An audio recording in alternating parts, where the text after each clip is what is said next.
नमस्कार दोस्तों, आइए जानते हैं दिल्ली की 100% सही 25 बड़ी खबरों को फटाफट अंदाज में। लेकिन उससे पहले वीडियो को एक छोटा सा लाइक जरूर करें। दिल्ली की सीएम रेखा गुप्ता ने की पीएम मोदी से मुलाकात। मुख्यमंत्री रेखा गुप्ता ने प्रधानमंत्री मोदी से मुलाकात कर दिल्ली में चल रही योजनाओं की जानकारी दी। उन्होंने सेंट्रल विस्टा और भारत मंडपम जैसे प्रोजेक्ट्स की प्रगति साझा की। पीएम मोदी ने इन कार्यों की सराहना की। मुख्यमंत्री ने केंद्र सरकार के सहयोग के लिए आभार व्यक्त किया और दिल्ली के समग्र विकास के लिए मिलकर काम करने की बात कही। द्वारका सेक्टर 13 की बिल्डिंग में लगी भीषण आग। द्वारका सेक्टर 13 की एक बिल्डिंग में 9वीं मंजिल पर आग लगने से अफरा तफरी मच गई। जान बचाने के लिए पिता और 2 बच्चों ने कूदकर जान दी। कई अन्य लोग घायल हुए जिन्हें अस्पताल में भर्ती कराया गया। मौके पर पहुंची 8 दमकल गाड़ियों ने आग पर काबू पाया। हादसे की जांच की जा रही है। मंगोलपुरी में फैक्ट्री में लगी भीषण आग, मची अफरा तफरी। दिल्ली के मंगोलपुरी औद्योगिक क्षेत्र की एक फैक्ट्री में अचानक आग लग गई, जिससे अफरा तफरी मच गई। आग के समय फैक्ट्री में मौजूद कर्मचारियों ने भागकर जान बचाई। दमकल की 3 गाड़ियां मौके पर मौजूद हैं और आग बुझाने का प्रयास जारी है। किसी के हताहत होने की सूचना नहीं है। पुलिस जांच कर रही है। जल बोर्ड की परियोजनाओं में अब नहीं होगी देरी। दिल्ली जल मंत्री प्रवेश वर्मा ने जल बोर्ड की परियोजनाओं की निगरानी के लिए रियल टाइम सॉफ्टवेयर बनाने को मंजूरी दी है। इससे काम में पारदर्शिता आएगी और देरी से बचा जा सकेगा। यह मॉड्यूल अधिकारियों की जवाबदेही तय करेगा और लोगों को समय पर सेवाएं मिलेंगी। परियोजनाओं की प्रगति की रोजाना निगरानी होगी। दिल्ली पुलिस का बांग्लादेशी घुसपैठियों पर शिकंजा। दिल्ली पुलिस ने बांग्लादेशी घुसपैठियों के खिलाफ बड़ी कार्रवाई करते हुए 92 लोगों को पकड़ा है, जिनमें महिलाएं, पुरुष और 39 बच्चे शामिल हैं। ये सभी अवैध रूप से दिल्ली में रह रहे थे और इनके पास वैध दस्तावेज नहीं थे। इस साल अब तक कुल 242 घुसपैठिए पकड़े जा चुके हैं। दिल्ली रोहिणी के अस्पताल में 2 महिला डॉक्टरों को तीमारदारों ने पीटा। बाबा भीमराव आंबेडकर अस्पताल रोहिणी में महिला डॉक्टर के साथ तीमारदारों ने मारपीट की। डॉक्टर ने आरोप लगाया कि उसका गला दबाया गया, कपड़े फाड़े गए और बाल खींचे गए। जब एक अन्य महिला डॉक्टर मदद को आई, उसे भी पीटा गया। घटना के बाद अस्पताल परिसर में सुरक्षा बढ़ाई गई है। दिल्ली एम्स में नहीं होती कई तरह की जेनेटिक और मॉलिक्यूलर जांचें। एम्स में जेनेटिक और मॉलिक्यूलर जांचें उपलब्ध न होने के कारण मरीजों को सैंपल बाहर भेजने पड़ते हैं। जांच सुधार के लिए बनी कमेटी अब तक रिपोर्ट नहीं दे पाई है। निदेशक ने 31 जुलाई तक रिपोर्ट सौंपने का अल्टीमेटम दिया है, अन्यथा सख्त कार्रवाई की जाएगी। मरीजों को परेशानी का सामना करना पड़ रहा है। दिल्ली के मदनपुर खादर इलाके में चला बुलडोजर। दिल्ली के मदनपुर खादर इलाके में एमसीडी ने अवैध निर्माण पर कार्रवाई करते हुए एक इमारत को ढा दिया। पहले जमीन पर एमसीडी और डीडीए के बीच विवाद था, लेकिन स्पष्टता के बाद कार्रवाई की गई। अवैध निर्माणकर्ता को पहले नोटिस दिया गया था। कार्रवाई के दौरान लोगों में हड़कंप मच गया। दिल्ली भाजपा ने कहा, विकसित भारत के साथ विकसित दिल्ली के लिए हो रहा काम। दिल्ली भाजपा ने प्रेस वार्ता कर दावा किया कि मोदी सरकार ने विकास की राजनीति शुरू की है। अध्यक्ष वीरेंद्र सचदेवा ने कहा कि देश भर में विकास कार्य हो रहे हैं और दिल्ली भी इससे अछूती नहीं है। मुख्यमंत्री रेखा गुप्ता के 100 दिनों में लोगों को विश्वास हुआ कि विकसित दिल्ली की दिशा में काम हो रहा है। दिल्ली में अवैध झुग्गियों पर होगा एक्शन, खाली करने का नोटिस जारी। डीडीए ने कालकाजी के भूमिहीन कैंप में बसे लोगों को 3 दिन में जगह खाली करने का नोटिस दिया है। अदालत के निर्देश पर 8 से 10 जून के बीच अतिक्रमण हटाकर झुग्गियां तोड़ी जाएंगी। 1862 पात्र परिवारों को वैकल्पिक आवास आवंटित कर दिया गया है। डीडीए ने साफ किया कि चेतावनी के बावजूद कब्जा नहीं हटाने पर बलपूर्वक कार्रवाई की जाएगी।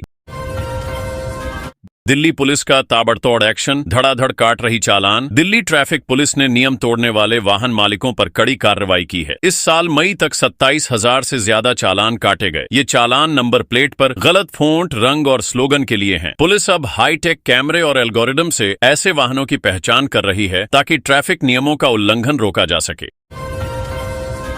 आसमान से बरस रही आग, सीजन का सबसे गर्म दिन रहा सोमवार। दिल्ली में गर्मी ने रिकॉर्ड तोड़ दिया है। सोमवार को आया नगर में अधिकतम तापमान 45 डिग्री रहा, लेकिन लोगों ने इसे 49 डिग्री जैसा महसूस किया। मौसम विभाग ने ऑरेंज अलर्ट जारी किया है और अगले कुछ दिन ऐसी ही गर्मी की चेतावनी दी है। साथ ही ओजोन प्रदूषण भी बढ़ा है, जिससे सांस लेने में परेशानी हो सकती है। मंगोलपुरी में फैक्ट्री में लगी भीषण आग, मची अफरा तफरी। दिल्ली के मंगोलपुरी औद्योगिक क्षेत्र में एक फैक्ट्री में अचानक भीषण आग लग गई। आग की सूचना मिलते ही दमकल की 3 गाड़ियां मौके पर पहुंची और आग बुझाने का काम जारी है। आग के समय अंदर मौजूद लोगों ने भागकर अपनी जान बचाई। फिलहाल किसी के हताहत होने की खबर नहीं है। पुलिस मामले की जांच कर रही है। अवैध रूप से अमेरिका भेजने वाले एक एजेंट को किया गिरफ्तार। दिल्ली पुलिस ने अवैध रूप से अमेरिका भेजने वाले एक एजेंट को गिरफ्तार किया है। आरोपी जगजीत सिंह ने एक व्यक्ति से 41 लाख रुपए लेकर उसे डंकी रूट से अमेरिका भेजने की योजना बनाई थी। वह व्यक्ति पहले अमेरिका से निर्वासित हो चुका था। पुलिस ने एजेंट से पूछताछ कर डंकी नेटवर्क की जानकारी जुटानी शुरू कर दी है।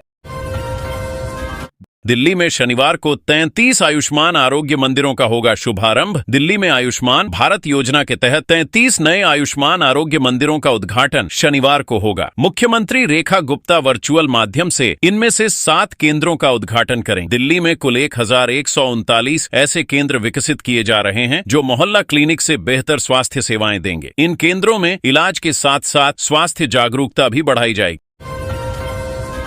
दिल्ली में हर दिन 1117 टन प्लास्टिक कचरा पैदा हो रहा। दिल्ली में प्लास्टिक कचरे की समस्या गंभीर होती जा रही है। एक रिपोर्ट के मुताबिक यहां हर दिन 1117 टन प्लास्टिक कचरा उत्पन्न होता है, जिसमें से 23% का निपटान नहीं हो पाता। केंद्रीय प्रदूषण नियंत्रण बोर्ड ने बताया कि दिल्ली प्रति व्यक्ति प्लास्टिक कचरा उत्पादन में देश में पहले स्थान पर है। इससे प्रदूषण और जलभराव जैसी समस्याएं बढ़ रही हैं। नाबालिग से दुष्कर्म मामले में आरोपित पति को जमानत देने से हाई कोर्ट का इनकार। दिल्ली हाई कोर्ट ने नाबालिग से दुष्कर्म के आरोपी पति की जमानत याचिका खारिज कर दी। अदालत ने कहा कि आरोपी ने पहले भी जमानत का दुरुपयोग किया और पीड़िता से संपर्क कर दबाव बनाने की कोशिश की। पीड़िता ने आरोपी और उसके भाई पर छेड़छाड़ और सोशल मीडिया पर उत्पीड़न जैसे गंभीर आरोप लगाए हैं। अदालत ने मामले की गंभीरता को ध्यान में रखा। प्रदेश कांग्रेस अध्यक्ष ने एलजी सक्सेना और सीएम रेखा गुप्ता को लिखा पत्र। दिल्ली कांग्रेस अध्यक्ष देवेंद्र यादव ने निजी स्कूलों में फीस वृद्धि को लेकर एलजी और मुख्यमंत्री को पत्र लिखा है। उन्होंने अभिभावकों की आर्थिक परेशानियों का हवाला देते हुए बिना चर्चा के विधेयक लाने पर आपत्ति जताई। यूनाइटेड पेरेंट्स वॉयस संगठन के अभिभावकों ने भी चिंता जताई है। यादव ने विधेयक का ड्राफ्ट सार्वजनिक कर अभिभावकों से राय लेने की मांग की। भीड़ भाड़ कम करने के लिए 2 प्रमुख सड़क परियोजनाओं को दी गई मंजूरी। दिल्ली और एनसीआर में ट्रैफिक कम करने के लिए 2 बड़े हाईवे प्रोजेक्ट को मंजूरी दी गई है। करीब 10,000 करोड़ की लागत से ये हाईवे UER-2 को दिल्ली देहरादून एक्सप्रेसवे और FNG एक्सप्रेसवे से जोड़ेंगे। इससे आंतरिक सड़कों पर ट्रैफिक का दबाव घटेगा और लोगों को तेज और बेहतर कनेक्टिविटी मिलेगी। दिल्ली में अवैध धंधे का भंडाफोड़, पुलिस ने मारा छापा। दिल्ली के मंगोलपुरी इलाके में पुलिस ने एक होटल में जुए के अड्डे पर छापा मारा। मौके से 32 लोगों को गिरफ्तार किया गया, जिनमें 5 महिलाएं शामिल हैं। पुलिस को यहां से 1,50,000 रुपए नकद और 10 लाख रुपए से अधिक के जुआ चिप्स मिले। छापेमारी के दौरान भगदड़ मच गई थी। सभी आरोपियों के खिलाफ जुआ अधिनियम के तहत केस दर्ज किया गया है।